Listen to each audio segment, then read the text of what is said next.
Hoje a gente começa a programação de Setembro Lilás aqui da Cora, que é o mês de visibilidade da condição que atinge cerca de 55 mil pessoas todos os anos no Brasil. E esse número ele diz respeito aos casos que já são diagnosticados, mas muitos dos casos ainda são confundidos com comportamentos corriqueiros da idade, do envelhecimento. E para falar sobre quais são esses sintomas iniciais e como melhorar o comportamento, a qualidade de vida dos idosos que têm Alzheimer, eu estou aqui hoje com a doutora Ana Catarina Quadrante, que é médica geriatra da Cora Residencial Sênior. Boa noite, doutora, tudo bem? Boa noite, Andressa. Boa noite a todos que estão nos assistindo. Assim, é um prazer enorme estar aqui, dividindo um pouquinho do que a gente vive no dia a dia, né, com os nossos pacientes, com os nossos idosos, e interagindo sobre esse assunto tão importante. Doutora, na página durante uma semana a gente pediu para o pessoal perguntar algumas coisas que fossem interessantes para eles em relação ao Alzheimer. E a maior dúvida das pessoas inicialmente é: o que é o Alzheimer? Então, tá bom. A primeira coisa o Alzheimer é a doença degenerativa principal, cerebral, mais prevalente em todo o mundo. Então, é a principal causa de demência. O que vem a ser uma demência? São doenças que acometem o sistema nervoso central e que fazem com que a pessoa perca capacidades cognitivas, capacidade de adquirir conhecimento e de viver a sua vida normalmente. Então, por exemplo, na doença de Alzheimer, o principal componente é a perda de memória. Em geral, é o primeiro sintoma que a pessoa manifesta. Então, ele começa a esquecer coisas que agora em casa tá tendo um monte de gente arrancando os cabelos. Ai, meu Deus, eu acho que eu tô com isso. Mas não, ele começa a esquecer coisas com uma frequência maior. E esse esquecimento não é um esquecimento banal, mas esse é um esquecimento que vai acometendo o dia a dia dele e afetando as suas funções. Então, eu passo a esquecer compromissos, eu passo a esquecer de me medicar, às vezes de me alimentar, passo a esquecer os aniversários de família que eu nunca esqueci, números e etc. Além disso, a gente pode ter o acometimento de outras áreas da cognição, como, por exemplo, a linguagem. Então, eu tenho mais dificuldade de achar palavras, de me expressar. A orientação no tempo e no espaço, então eu acabo me perdendo no tempo, não sei se é dia, se é noite, não reconheço mais caminhos próximos, se eu sair desacompanhado, eu posso até me perder. Falo, mas como é possível, né? Sempre andou nesses lugares e agora não consegue mais. Capacidade de atividades mais complexas, cálculos, atenção, tudo isso pode ser acometido. Ele tem várias fases, então nem tudo vai começar de uma vez. A história é longa, é uma história que não é algo que se aparece do dia para a noite. Então ele vai tendo uma evolução lenta e gradual, e aí vai afetando o dia a dia. E o diagnóstico, doutora, hoje ele é feito com base em quais evidências? Tem algum exame que diagnostica hoje o Alzheimer? Como que a família que está assistindo a gente consegue saber se o idoso tem Alzheimer ou se ele tem algum outro tipo de demência? Não. A primeira coisa que tem que ter é um acompanhamento médico e uma família realmente atenta. Às vezes, o próprio indivíduo percebe as suas perdas e outras vezes ele não percebe, ele não tem crítica do que ele não está conseguindo fazer, do que ele esqueceu, ele acha que está tudo normal. Agora, tem outros indivíduos que têm essa crítica, que percebem. Então, as pessoas têm que ficar bastante atentas, né? E fazer um acompanhamento médico. Isso é para qualquer um, né? Se a gente quer prevenir doenças, se a gente quer manter saúde, ter um acompanhamento médico é necessário, é fundamental. Então, apareceu uma dúvida, olha, estou achando que ele está diferente, tem que levar ao médico e abrir o jogo, olha, está acontecendo isso. O médico vai ter, primeiro, a história não tem um exame clínico que possa ser feito. Não, este exame, quando a gente colocar naquela máquina, mediu, deu o diagnóstico, isso aqui é doença de Alzheimer. Isso realmente não existe. O diagnóstico, ele é feito com base na história, no exame físico, que a gente vai ver se tem alguma outra alteração de movimento, alguma alteração clínica que possa levar a isso. O médico tem que sempre avaliar os quadros de humor para ver se isso é uma doença ou alteração de memória, alteração cognitiva, em decorrência de, por exemplo, um quadro depressivo. Quem tem um quadro quando o indivíduo é deprimido ou ansioso, ele pode ter uma diminuição de sua atenção e não conseguir gravar tão bem as coisas. Ele pode ter um prejuízo de atividades. Então, primeira coisa, história, exame físico, exame do humor. O médico pode abrir mão de alguns testes cognitivos, então ele faz testes de memória, tem alguns testes do relógio, fluência verbal, que avalia diferentes partes da cognição. Quando é muito complicado esse diagnóstico, ele pode solicitar que um exame neuropsicológico, existem psicólogas especializadas nisso, que fazem avaliações mais complexas, com vários testes, leva várias horas, então elas vão vendo área por área da cognição para ver qual que está afetada, qual que está preservada. Se tem, olha, isso aqui é mais indício de alteração de humor. Então, e os exames subsidiários, como exames de imagem, exames de sangue, são para descartar outras causas. Então, não tem como falar, olha, fez a tomografia, na tomografia deu Alzheimer. A gente escuta. Talvez até em casa as pessoas já tenham ouvido. Não, esses exames são para afastar outras causas. Então, o diagnóstico é clínico, tá? Na verdade, existe um diagnóstico, dá para a gente fechar o diagnóstico, mas esse exame só é feito pós-mortem, tá? Porque é o exame do tecido cerebral do indivíduo. E esse exame não daria para fazer sem prejuízo em uma pessoa viva. Né? Então, em vida são vários exames que são feitos. Exatamente. Então, a gente faz o diagnóstico presuntivo. Doutora, a Rosana Dongo enviou para a gente aqui uma pergunta sobre quais são os principais e primeiros sintomas de Alzheimer para ligar um alerta aí na família. Primeiro é a alteração, a queixa de memória. Esse é o principal na doença de Alzheimer. Nas outras demências, nem sempre ele é o primeiro, tá?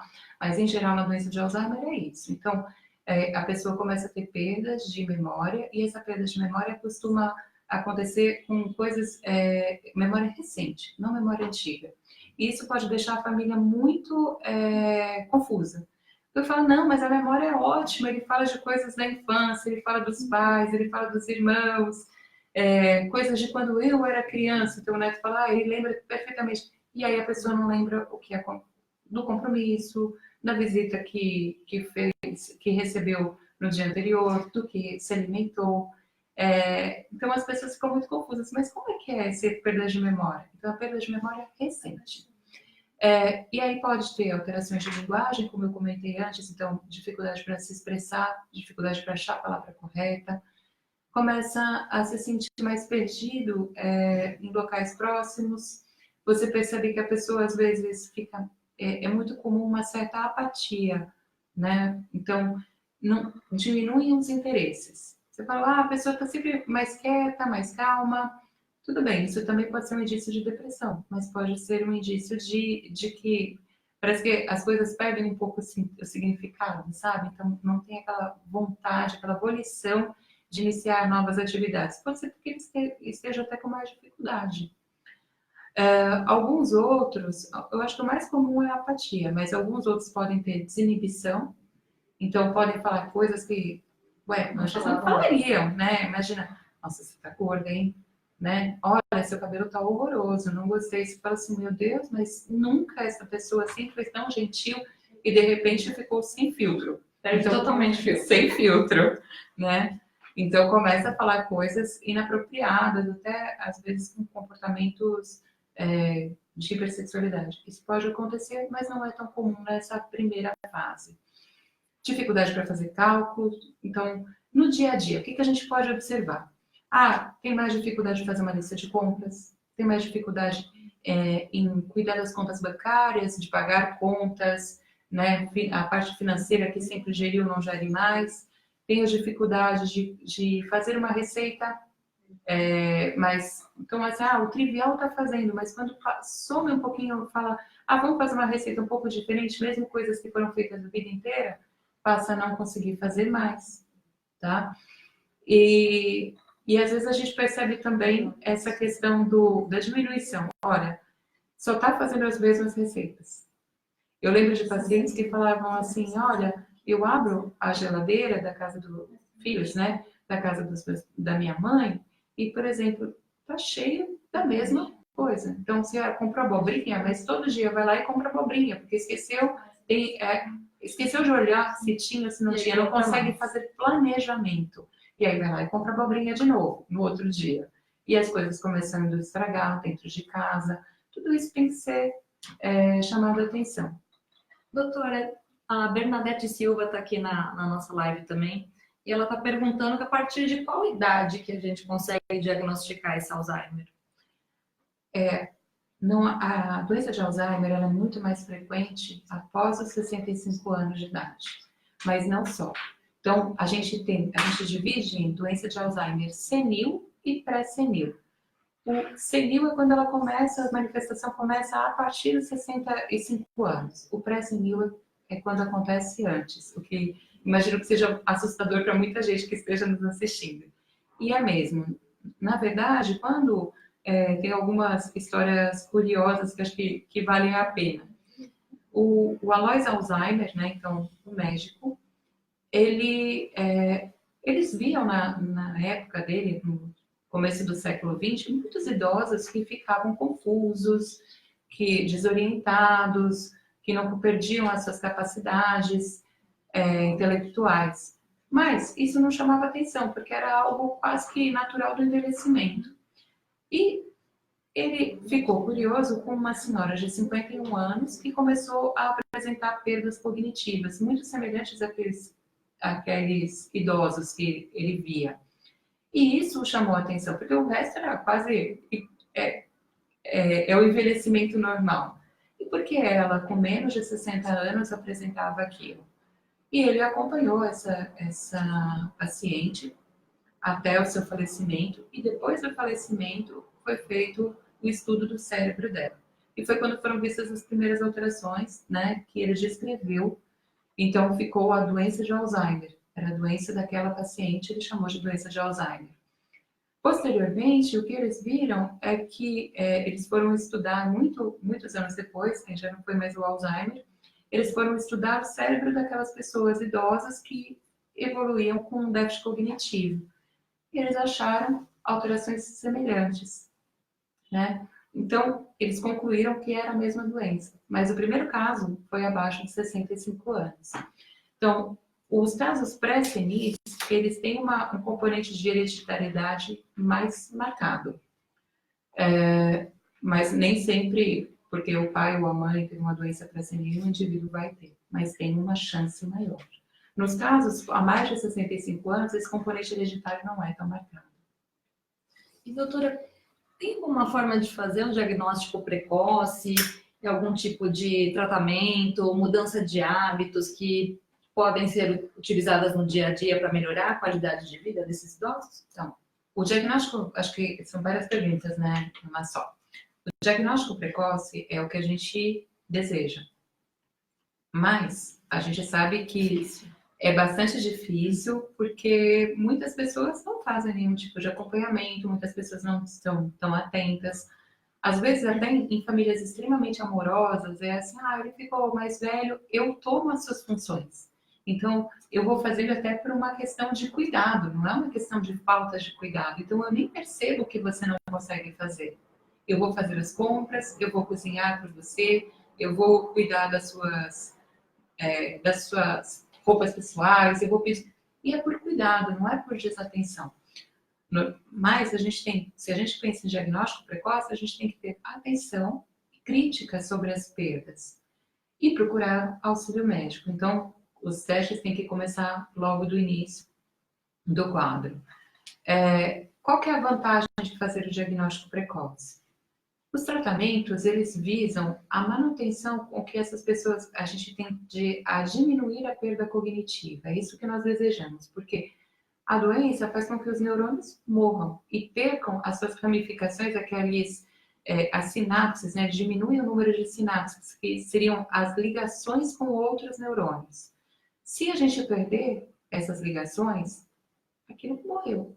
Então, o que a gente quer é fazer diminuir a progressão da doença. Os medicamentos, nenhum deles tem a capacidade de parar ou de voltar atrás. Mas a gente quer diminuir a velocidade de progressão. É muito mais interessante a gente diminuir a velocidade de progressão quando a pessoa está independente, consegue fazer uma série de coisas, do que diminuir a velocidade de progressão já numa fase mais tardia. Ok, tem seu valor? Tem. Mas o que nós queremos é preservar a vida independente, com comunicação, com convívio, né? A vida como a gente gosta de viver. Eu não sei se eu respondi tudo. Doutora, você que está no dia a dia aí com idosos e com as famílias de pessoas que são diagnosticadas com Alzheimer, como que é para a família também receber essa notícia? Porque é uma via de mão dupla, né? Sofre o paciente e também sofre a família. Como que é esse apoio aos familiares e aos idosos com... É extremamente assustador, né? Principalmente porque muitas vezes o familiar não tem a menor... Ele percebe que tem alguma coisa errada, não sabe exatamente o que é, às vezes ele suspeita, mas é assustador. E eu falo que essa é uma doença que não vai mudar a vida de uma pessoa só, não vai só mudar a vida do paciente, ela vai mudar a vida de toda a família e de quem convive com ele. Então, acho que a primeira coisa que a gente tem que fazer é a parte realmente de educação, de você dar informação para essas pessoas, e não só informação ruim, mas informação do que eu posso fazer, como eu posso cuidar, qual o melhor jeito de cuidar dessas pessoas. Porque a gente fica muito em dúvida. Se alguém chega e fala assim, olha, não, sei lá, essa sala era diferente ontem. Você fala, não, essa aqui é a sua casa, você vive há 40 anos e sempre foi assim. Você bate de frente, você conserta, você... Como é que você reage a isso? Eu acho que isso é fundamental, você apoiar essas pessoas, você dar informações sobre a doença, informação de como você pode cuidar dessa pessoa. Não é interessante a gente bater de frente, né? A gente tem que tentar organizar as coisas e orientar essa pessoa aos pouquinhos, né? Mas como é que era? Quando que foi isso? O que é diferente? Escutar, a gente tem que procurar escutar esse indivíduo para saber qual é a referência dele. E às vezes você vai achar, ele se confundiu com alguma coisa mesmo. Às vezes você não vai achar referência nenhuma. Ok, vamos desviar o assunto. É muito mais fácil e prazeroso do que ficar brigando. A gente tem que ter esses familiares, essa dúvida, não tange a todos. A dor das perdas, porque é muito gostoso você ter uma criança que todo dia ganha alguma coisa. A outra, mas é muito doloroso você ter uma pessoa que você ama e que está perdendo capacidades. Então você imagina um pai, uma mãe que te criou, que te ensinou, e de repente você está tendo que fazer coisas por ele. Tudo bem, não é só... É difícil fazer, é difícil cuidar, mas é doloroso a perda, né? Então essas pessoas têm que ser ajudadas, tem que ter grupos de apoio mesmo. A Associação Brasileira de Alzheimer, por exemplo, tem um papel fundamental nisso. A Abras tem toda essa parte, tanto de orientação, educação, quanto essa parte de grupos de apoio, de reuniões para que as pessoas que estão passando por isso possam conversar, conviver, perguntar. E aí você, ao saber que, não, isso não acontece só comigo, isso acontece com o outro também. Ele conseguiu superar de tal maneira. E só o fato de você ter alguém para conversar e saber que a gente sente as mesmas coisas, as mesmas dores, as mesmas angústias, isso também é terapêutico para a família. É importante falar sobre, sim, né, a convivência no dia a dia. E a verdade é que a gente precisa, o cuidador, ele está em doação para alguém, né? Então esse familiar cuidador, ele está agora cuidando de outra pessoa, mas ele também tem que se cuidar e ser cuidado. Então, nos grupos, isso é uma coisa importante. E, doutora, o familiar que é cuidador, normalmente ele tende a sofrer um pouco mais do que o cuidador especializado, porque ele está envolvido com o problema, né? Ele está ali no dia a dia, vendo o familiar perder as funções, as lembranças. Tem alguma forma que a gente possa dar assim, uma dica para quem está em casa assistindo, para amenizar um pouco esse momento para o familiar? Eu acho que todo cuidador, inclusive o profissional, sofre. Tá? Então, o cuidador profissional sofre, Mas, sem dúvida, a partir... Eles são super ligados nos pacientes, né? Então, existe uma comunicação, um bom cuidador, ele se apega e é inerente, não tem como não. Mas ele tem um prazo, né? Então ele trabalha tipo 8, 12 horas que seja, mas ele vai para casa dele e ele desliga. O familiar está ligado o tempo inteiro. Então ele continua sendo filho, ele continua sendo familiar durante todo o tempo. Então é um peso muito grande. Então, acho que a primeira coisa é a gente tem que dividir. E tem alguns familiares que pegam só para si e falam, ah, não, porque eu faço melhor, porque eu faço, mas a gente fadiga, né? Então, eu também preciso de ajuda, eu também posso dividir, eu também tenho que delegar, eu também tenho que ter um tempo para mim. Por mais que seja difícil, e é mesmo, né? Porque tem a sensação muitas vezes de responsabilidade, ele tem que aprender a dividir e delegar. Isso é fundamental. Outra coisa é que a gente sabe, existem vários e vários trabalhos que mostram que o cuidador ele tem um índice de depressão maior do que a pessoa que não está com esse papel de cuidador. Então, ele precisa saber, também fazer seu acompanhamento, sua autocrítica, e será que eu estou deprimido? E tem que buscar ajuda, tá? Porque os tratamentos ajudam muito mesmo, até para que ele seja um cuidador melhor. Ele precisa ser cuidado. Então, e precisa procurar. E eu acho que o fundamental é grupos de apoio, divisão, amigos, convivência. O que é tão importante para o paciente com Alzheimer é importante para o cuidador também. E aí, como cada um vai fazer, com quem vai dividir, né? Isso é uma escolha pessoal. Alguns vão preferir ficar em casa, outros vão preferir um cuidador sozinhos com o idoso, outros vão preferir um cuidador, às vezes a família se divide para cuidar, né? Mas também é muito comum que as famílias não consigam fazer essa divisão e ficam com o cuidador sobrecarregado. Hoje a gente tem os residenciais que podem fazer uma divisão com essa família, mas o residencial ele é um residencial, ele nunca substitui a família. Ele pode ser um a mais. E isso, no belo suporte, ele pode ser um lugar onde você vai ter todo o cuidado, toda a supervisão, toda a estimulação, mas isso jamais substitui a família. Agora, ter os dois é excelente. E, doutora, assim como pegando o gancho aí que você falou em relação ao estímulo, né, ao idoso, como que é uma rotina no dia a dia para que esse idoso esteja sempre estimulado? Então, o que é preciso fazer em casa ou nos residenciais?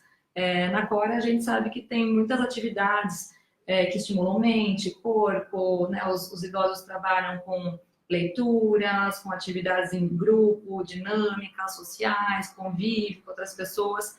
Em casa, como que é possível a família criar um ambiente onde esse idoso consiga conviver com outras pessoas, consiga ter atividades físicas, psicológicas? É possível fazer isso em casa, doutora? É possível, mas também é difícil, né? Porque, por exemplo, quando a gente tem um ambiente com muitas pessoas, com uma interação, você gera interação o tempo inteiro. No ambiente familiar, uma boa parte da família vai estar trabalhando, vai estar... Então, chega em horários restritos. Quando chega em casa, também tem suas obrigações para fazer em casa. Então, diminui esse período, o tempo que você está dedicado só a convivência e etc. No residencial é muito mais fácil, porque tem pessoas que estão ali para isso, né? Para estimular a convivência, para estimular as atividades intelectuais. Então, assim, jogos podem ser feitos em casa. Então, a pessoa joga dominó. Eu tenho pacientes com demência que a família se junta para jogar dominó, se junta para jogar tranca, cartas. Então, enquanto aquela pessoa ainda consegue fazer, isso deve ser um estímulo. As coisas que a pessoa gostava de fazer antes. Então, eu adorava ouvir música. Então, a gente pode colocar música para ouvir uma parte do dia. Falar sobre coisas do passado. Às vezes ele não consegue lembrar coisas do presente, mas a gente falar sobre coisas, memórias antigas. Porque imagina, alguém que está sempre se sentindo desconfortável porque não consegue lembrar. Olha, você está falando de alguma coisa e eu não consigo interagir com você. Mas o quão prazeroso é, de repente, a gente começar a falar sobre um assunto que eu domino, que eu vivi, coisas que me levantaram, que foram prazerosas para mim, coisas que que eu consigo conversar, nem que seja a milésima vez, mas é um prazer para ele. E vai repetir por outras vezes. Vai, e mais 1000 vezes depois. Mas essa pessoa tem o prazer de tocar naquele assunto, é um lugar que ele se sente confortável, né? Então, isso pode ser estimulado. Agora, falar, olha, vamos fazer palavra cruzada. Para quem gosta de palavra cruzada, é maravilhoso. Mas é muito difícil chegar para alguém que já tem um déficit e falar assim, olha, você já está com alguma dificuldade, mas agora você precisa fazer a palavra cruzada para não perder a memória. Eles se sentem apavorados muitas vezes. Porque é uma atividade que ele não gosta. É uma atividade que ele não gosta, uma atividade que ele não consegue mais fazer. E aí ele se sente, aí eu vou piorar ainda mais. Então a gente tem que ter um jeitinho de ver o que dá prazer, o que mas que ele consegue fazer sem se sentir tão desconfortável. E estimular a atividade física, passear. Eu sei que é difícil a gente quando fala, vamos sair e caminhar. Nas ruas que nós temos na nossa cidade, é difícil.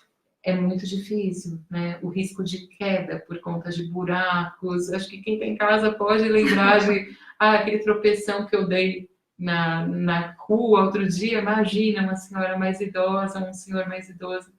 Mas tem que procurar associações de bairro, clubes. Muitas igrejas têm lugares de convivência. É isso que a gente tem que abrir. O convívio social, então, doutora, ele é um diferencial na vida dos idosos com Alzheimer? Com certeza. Quando a gente fala de convívio, assim, a gente exercita a mente, né? Então, cada dia que a gente está com uma pessoa, a gente tem reações diferentes, né? Se você me der um bom dia com a cara amarrada, se você me der um bom dia sorrindo, eu vou ter reações diferentes. Então, isso também é um estímulo para o outro. E bem interessante, que a gente já falou um pouquinho, tocou um pouquinho em prevenção, existem, isso é para quem tá lá em casa, olha, que ainda não chegou nos 60, então é bem bacana, e para os outros também, que já chegaram, já passaram de 60. Mas existem vários estudos mostrando que a atividade de lazer, quem tem hábito de ter atividade de lazer desde sempre, ele tem menos risco de ter doença de Alzheimer. Então, precisa ter uma vida com lazer. É uma vida com lazer, com atividades que estimulem. Então, assim, quais tipos de lazer que foi feito? Aula de dança. E engraçado que são, em geral, aquelas que têm convívio com outras pessoas. Aula de dança, jogos de cartas, atividades físicas também aumentam, melhoram a performance cerebral. E tudo isso diminui. Então, quando a gente vai tendo perdas cerebrais, ok, eu perdi uma parte, mas eu tinha uma reserva muito grande, o tanque estava muito cheio. Então, mesmo que eu vá usando esse tanque ao longo da vida, é melhor você sair com o tanque cheio, certo? Então, as atividades parece que fazem mais conexões nervosas e fazem com que a nossa escolaridade, o estudo, leitura, o desenvolvimento intelectual, quanto mais cheio está o nosso tanque no começo da vida, melhora o nosso desempenho ao final dela. Isso vem até calhar aqui com uma pergunta de uma das nossas seguidoras, a Vera Lúcia Varotti, perguntou como prevenir o Alzheimer, como tratar e se tem realmente um tratamento. Então, entrando aí na base da prevenção, ter uma vida saudável é um dos fatores para prevenir a doença. Então, assim, a gente não sabe como prevenir. De verdade, assim, de falar assim, se você fizer isso, tipo, se você comer 2 maçãs por dia, você não vai ter Alzheimer. Infelizmente, eu tomar 2 pílulas maravilhosas seria o sonho de todos nós, né? Mas o que nós já sabemos, o que está bem estabelecido, é que o estilo de vida tem ligação também. Então, indivíduos que têm pressão alta, os fatores de risco cardiovasculares, para doenças cardiovasculares, eles estão envolvidos também como fatores de risco da doença de Alzheimer. Ou seja, o que é bom para o coração é bom para a mente também. Então, cuidar da pressão, cuidar do diabetes, cuidar do colesterol, não fumar, fazer exercício físico, então o sedentarismo é um vilão. Tudo isso a gente previne a evolução, a doença de Alzheimer. Mas eu conheço alguém que não tinha nada disso e teve. Eu sei.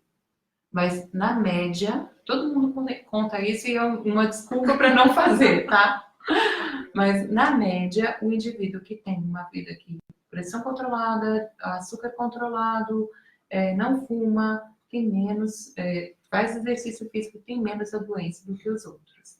As atividades, então, o desempenho intelectual, então você estudar, você se manter ativa, aprender uma nova língua, você está sempre ligado em aprender a mexer na internet, usar o computador, tudo isso faz novas conexões também e parece ser um protetor para a doença.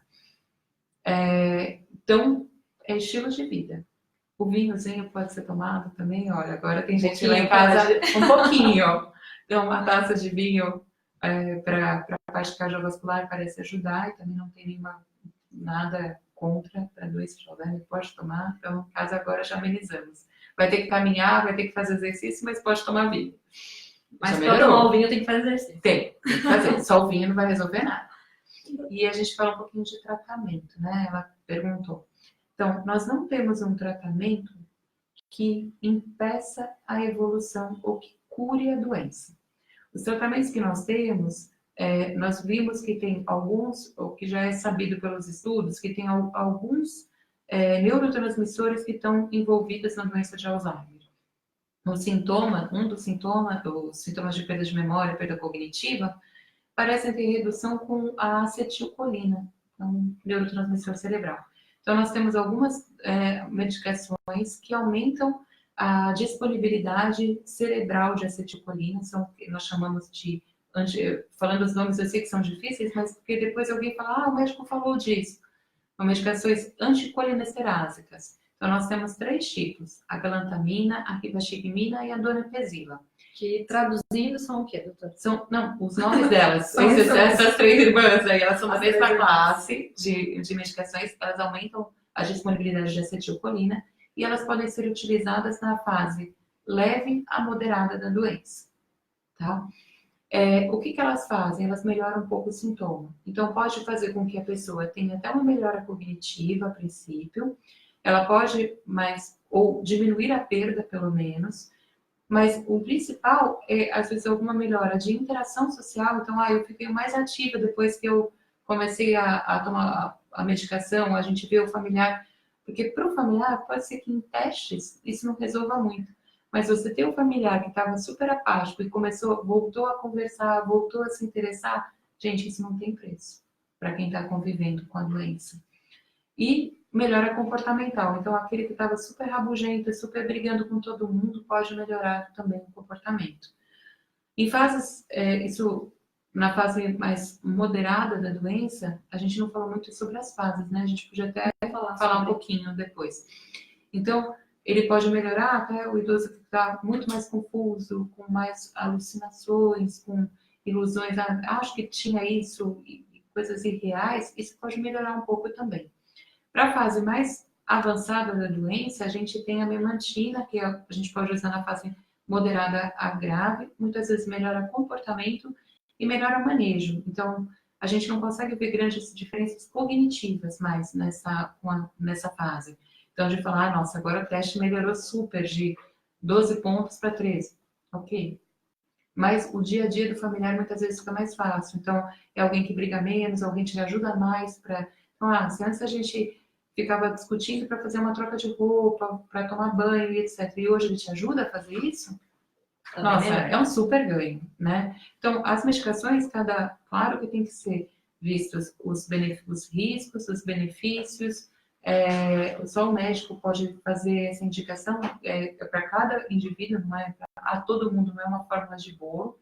Então, ele tem que ver se é apropriado ou não, mas ajudam bastante. E, doutora, aproveitando aqui o que você acabou de falar sobre as fases, para quem está em casa acompanhando a gente aqui, quais são as fases do Alzheimer, para que quem esteja em casa consiga identificar se tem um familiar com Alzheimer e em que fase talvez ele possa estar? A fase mais leve é essa que às vezes causa até um pouco de dúvida, né? Opa, mas parece que tem hora que está super bem, tem hora que, embora mesmo em outras fases, tem hora que eles te surpreendem e soltam ideias completas que você fala assim, como? De onde? Parece que acordou, estava adormecido lá dentro e acordou. Mas na fase mais leve, a gente muitas vezes tem dúvida. Então, tem um lapso de memória aqui, outro ali. mas isso começa a impactar na sua vida. Então, aquilo que a gente conversou um pouquinho antes, altera mais dificuldade de pagar contas, de cuidar da parte financeira, de cozinhar, de fazer listas de compras, de cuidar da casa, de gerenciar aquela casa, dificuldade de fazer seu trabalho mesmo. Então, há indivíduos que começam a manifestar doença enquanto estão na vida profissional ativa, né? Então, o seu desempenho no serviço vai caindo, começa a afetar, ué, mas é um advogado, fazia, e agora não consegue fazer um processo muito simples, né? Então, isso tem que gerar a dúvida e buscar a procura ao médico. Mas nessa fase, normalmente as pessoas são independentes. Podem ter apatia, podem estar um pouco sem filtro, mas elas ainda são independentes. Com o passar do tempo, os acometimentos os cerebrais, então as células vão morrendo em maior quantidade, né? E a gente começa a ter outras alterações. Então, a memória está bastante afetada, então eu já me recordo de vários fatos. Antes eram algumas coisas menores, agora eu não consigo gravar o que aconteceu realmente, me atrapalho muito mais, posso me mostrar confuso, posso ter dificuldade no meu autocuidado, então se ninguém me manda tomar banho, eu não vou tomar banho. Às vezes eu posso precisar de supervisão para tomar banho, porque eu entro, abro o chuveiro, passo um sabonete mal ou nem passei, e achei que tomei meu banho da forma correta. Então a higiene pode ficar prejudicada, a higiene ao ir ao toalete também. Então a pessoa começa a demandar mais ajuda física. É muito mais comum nessas épocas a pessoa ter alterações de humor, essa confusão. Então, você não acredita no que ele está te falando, ele não consegue entender que não é a realidade, para ele está real aquilo. Então, pode ter alucinação, pode ter alteração de comportamento, pode ter aqueles destemperos de brigar, gritar, e até alguma agressividade física, além de verbal. E nas fases mais avançadas, o comprometimento aumenta, essas pessoas vão se tornando mais dependentes mesmo para atividades básicas do dia a dia, até para alimentação, passam a não reconhecer familiares próximos. Então, eu posso estar com você, mas não saber quem você é, apesar de estarmos juntos todos os dias. Então, não raramente as pessoas pedem para, eu queria falar com a minha filha. E a filha está ali. Para ela. E é extremamente doloroso. Extremamente doloroso para essa família. Quando você se perde, você percebe que a pessoa não lembra mais de você, ou não te reconhece mais. Às vezes ela lembra de você, ela fala de você, ela fala com afeto. Em outro momento. Em outro momento. E às vezes ela fala, ela quer aquela pessoa, mas ela não reconhece mais a que está na frente. Não sei se ela reconheceria a mais jovem, não sei qual é a lembrança que tem, mas é algo que faz com que o familiar se ressinta profundamente. E existe algum período, doutora Ana, em relação ao avanço de um período do Alzheimer para outro, dessas fases da doença, ou ele é muito pessoal para cada Ele é muito particular. Então, eu já vi casos, por exemplo, de um casal em que uma idosa já tinha um Alzheimer na fase moderada e era o marido que fazia tudo.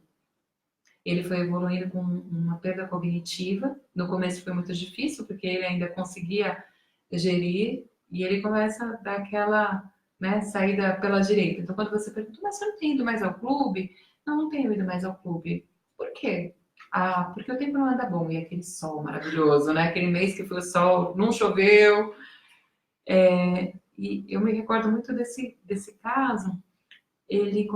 As pessoas começaram a perceber que estava dando algumas falhas e colocaram uma outra pessoa para ajudar. E aí essa outra pessoa começou a comentar que as dificuldades que ele vinha apresentando, quando saíam os dois juntos, porque ele saía com ela ainda para levá-la a passear, ele começou a se perder. Foi muito traumático. E em 2 anos ele estava na fase avançada da doença.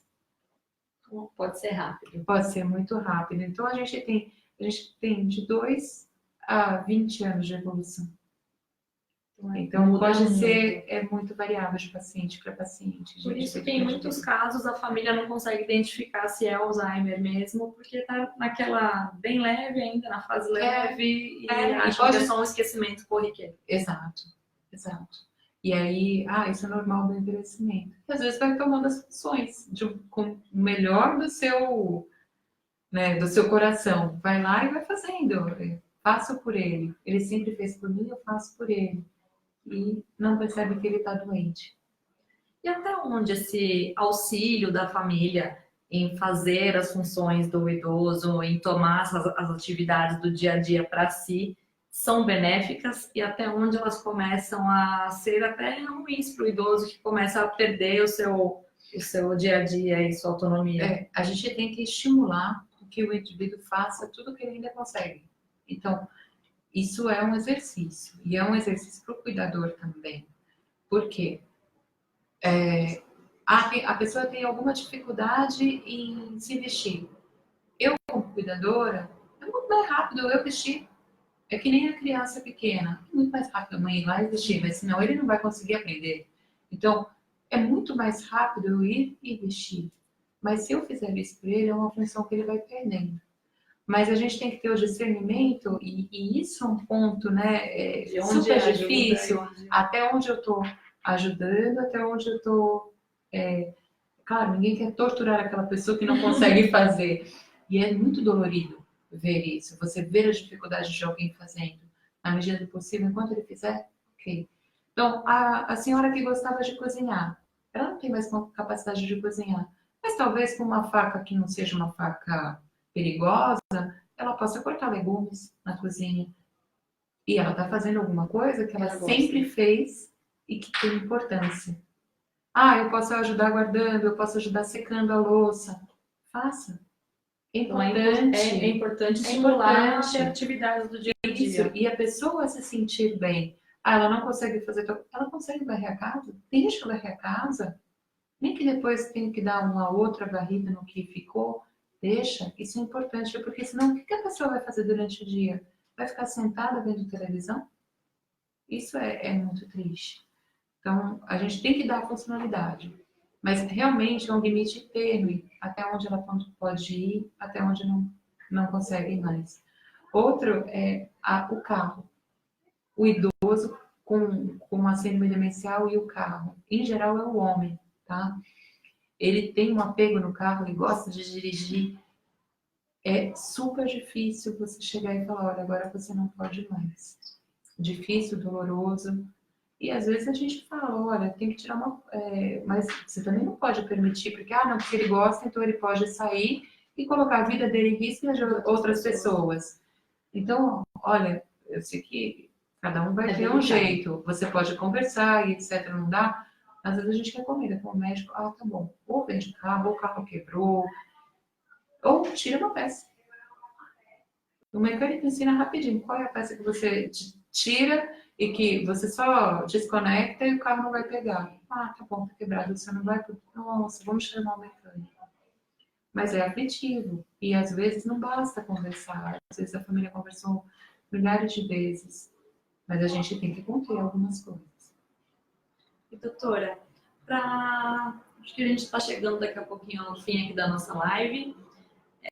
Queria que a senhora falasse um pouquinho para quem está em casa também sobre a importância das ILPIs nas instituições de longa permanência para idosos, nesse processo de acolhimento das famílias, de acolhimento dos idosos com Alzheimer. Como que os residenciais chegam hoje para amenizar a rotina da família, que começa a ficar árdua e difícil, né, nesse o que fazer, o que não fazer. Como que chega o momento de vou para uma ELPI ou não vou para a ELPI? Como que funciona com os pacientes essa escolha? Primeiro que isso aí tem que ser uma escolha muito bem pensada. A ida para uma ELPI, para muitas pessoas, é vista como uma perda. Então, ele perdeu a casa dele, ele sempre falou que queria ficar na casa dele. É verdade, mas talvez ele tenha falado que queria ficar na casa dele na condição que ele tinha antes. Então, que ele conseguia aproveitar o quintal, aproveitar as coisas, desfrutar da casa. Nem sempre aquela casa o apego vai mudando ao longo da doença também. Então, às vezes, coisas que a gente imaginou que fizessem muito sentido, que, nossa, era super apegado, não ia sofrer se estivesse fora da casa, às vezes são fantasias nossas também. Você tira ele da casa e ele fica muito bem em outro lugar e muito mais assistido, muito mais acolhido. Então, a gente tem que pensar o que é real e o que é fantasia. Então, não, ele vai ficar muito melhor dentro da casa dele. Será? Será que isso é real ou será que é o que a gente gostaria que acontecesse? Então, a ILPI, ela não entra como algo obrigatório. Tem pessoas que ficam muito bem cuidadas em casa, mas ele entra como uma possibilidade. E uma possibilidade é mais de cuidado. Então, de divisão, de ter alguém, né, 24 horas de olho, porque a gente sabe que tem famílias pequenas, as pessoas têm que sair, têm que trabalhar, têm que manter. E essa oportunidade de que a pessoa desfrute da convivência com outros da mesma idade, com outras pessoas com quem você pode conversar, porque nem sempre é agradável. Tem coisas que hoje eu já brinco, eu falo, quando eu era criança, eu assisti Direta Já, Tancredo Neves, né, tudo que foi importante naquele momento do Brasil e a gente ficava grudada na televisão para ver o que aconteceu com o presidente eleito e etc. todos os dias. Hoje eu falo, nossa, quando eu conto isso para pessoas um pouco mais jovens, médicos mais jovens, eles falam assim, é? Não, isso não é da minha época. Então eu fico imaginando que é para esses idosos também conversarem sobre coisas que não é da nossa época. Vai conversar com o neto? Tudo bem, é prazeroso, mas o neto escuta, mas ele não interage com aquilo, ele não tem algo a mais para falar, eu fazia naquela época. E essas pessoas, mesmo com doença de Alzheimer, podem desfrutar disso. Então, a convivência, a estimulação de uma ILPI pode ser muito bacana. Mas a pessoa tem que se despir de preconceitos, tem que ir de peito aberto, já assim, eu vou ver o que é, e não vou ver como uma perda, ou não vou ver como um fracasso pessoal meu que não consegui cuidar. Ainda existe, nós que somos latinos, essa coisa de, não, eu tenho que cuidar na minha casa desse jeito, e senão não vai ser bem visto pelos demais. Então, muitas vezes eu escuto de familiares, eu tinha medo do que os outros iam pensar, de que vão pensar que eu abandonei a minha mãe, que eu abandonei o meu pai. E não é isso. ILPI não é a bolha para a família. ILPI não é abandono. ILPI é parceria. A família vai ser parceira sempre. Nós vamos ser parceiros dessa família. Nós vamos fazer uma rede de suporte. Para ganhar mais um braço. Ganha mais um braço. Exatamente. É parceria. Recentemente eu ouvi um depoimento de um familiar de uma senhora que está na Cora e que foi uma coisa que me emocionou muito, porque ele é um neto. E ele é um neto que ama muito essa avó. Assim, é uma relação muito bonita. E tudo que a gente precisa chama que ele está ali. Ele vem prontamente. O que você precisar, ele faz de tudo por essa avó. Para ele foi muito difícil tirar a avó de casa. Porque essa avó falava que ela não queria ela queria viver na casa dela até os seus últimos momentos. Até a hora que ele achou que a vida dela estava muito difícil ali, que ela não convivia com mais ninguém, e ele escolheu a Cora. E, para sua surpresa, ela nunca mais fechou da casa, nunca perguntou, e se alguém pergunta, você quer ir para casa? Eu não, estou bem aqui. Ela já tem uma doença de Alzheimer na fase moderada, tá? Moderada para avançada, mas ele fala, quando eu vejo a minha avó numa atividade, e na convivência, e cantando, e dançando em alguns momentos, eu sei que são momentos de alegria, são flashes de alegria. Eu sei que eles são curtos, e que talvez daqui a 2 horas ela não lembre desse momento, mas ela teve momentos de alegria. E esses momentos de alegria, somados, são muito mais do que ela estava tendo na casa dela. Então, valeu a pena. Então, assim, foi uma coisa que me marcou muito, né? A busca pela felicidade, pela alegria, pelo bem-estar que ele encontrou ali, né? E que essa senhora está super bem. E é sobre isso que nós vamos falar na nossa próxima live, que é no dia 16. A gente vai abordar as histórias de quem convive no dia a dia com Alzheimer. Teremos novamente a participação da doutora Ana e também teremos a participação da Associação Brasileira de Alzheimer, da Cláudia Alves, do canal O Bom do Alzheimer, o Marcos Malta, que é neto de uma das residentes da Cora, e a gente vai falar realmente sobre como é conviver com o Alzheimer, como que é descobrir essa relação, como é se redescobrir essas novas relações que são construídas em casa e dentro de um residencial. Então, aguardamos vocês no próximo dia 16 e continue acompanhando a programação do Setembro Lilás aqui na página da Cora. Obrigada a todos. Boa noite. Boa noite, doutora. Obrigada. Boa noite.